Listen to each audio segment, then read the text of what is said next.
5 things that you must do in the first 24 hours of World War III. Listen up, people.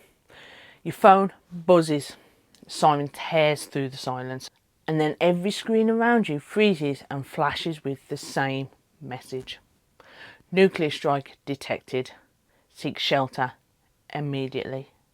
If this moment ever comes, the next 24 hours decide everything. So here are the 5 moves that could be the difference between life and death for you and your family.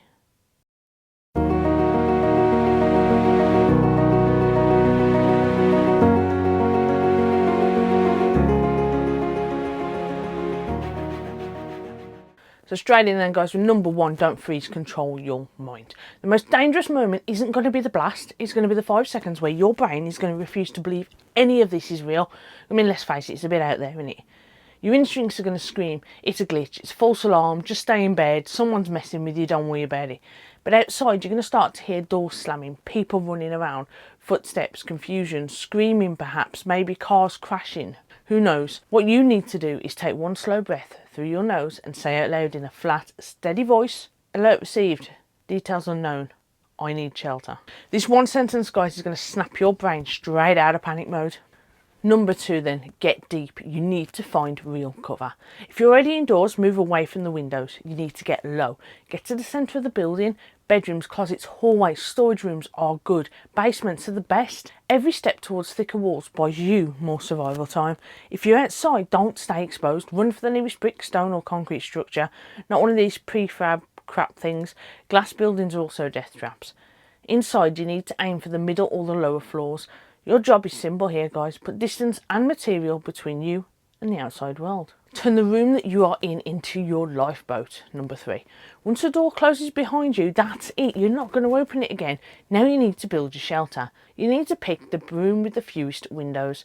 There are windows, block them with mattresses, furniture, blankets, heavy objects. You need to push bookshelves and boxes against outdoor facing walls, and every barrier will slow radiation and debris. You also need to get your supplies fast. Water, fill tubs and sinks. Now, this is the time. Now, your canned food, your snacks, your MREs, your long life food, medications, flashlights, batteries, power banks, trash bags as well, bin bags, and you're going to need a bucket too. Anything kids, elderly or the pets need to stay calm. Remember, guys, your home might lose power and water within minutes. The stock that you've got in this room right now is going to be what you need, and you're likely not going to be able to leave this room. Number 4, protect your air, your water and your mind.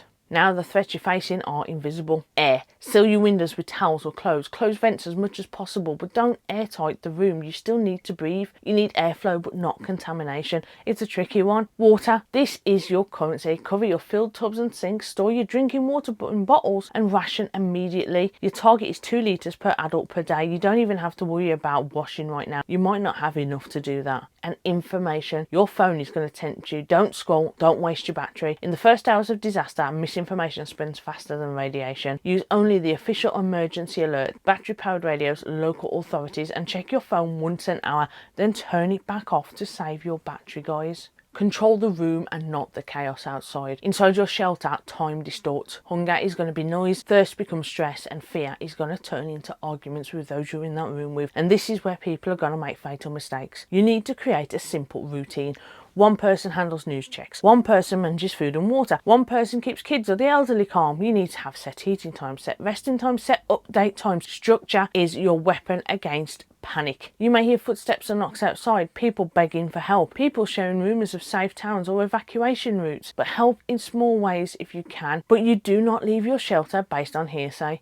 The roads are going to be chaos, panic will kill, and so will the fallout. So in the final areas, you need to shift from survival to endurance. When night falls, the world outside becomes a void. There'll be no street lights, no normal sounds, and maybe distant rumbles, maybe nothing at all. Now, your mission is to protect energy, rotate light watches, keep lights dim, shut off all unnecessary devices. Rest, even if sleep feels impossible. At dawn, the world will look different, dusty, quiet, and unfamiliar, and then it hits you. You've survived the first day. Check your radio again, authorities may have finally identified impact zones. They may have issued a shelter in place or orders or announced evacuation points. They may want everyone to go to central locations. Write everything down, count everything you have left, prepare a leave now kit, only if instructed to evacuate. Think about things like ID, cash, water, high calorie snacks, your medications, first aid, flashlights, radio. Only take the necessities, guys. It's all you're going to need. And remember, you've got to carry it wherever you're going. Finally then, guys, the first 24 hours of global conflict are pure uncertainty. But survival is not luck. It's discipline, it's calm, it's a chain of small decisions that keep danger on the other side of the wall. You cannot control the world, but you can control the first 24 hours and your actions. That control changes everything. Stay safe, guys.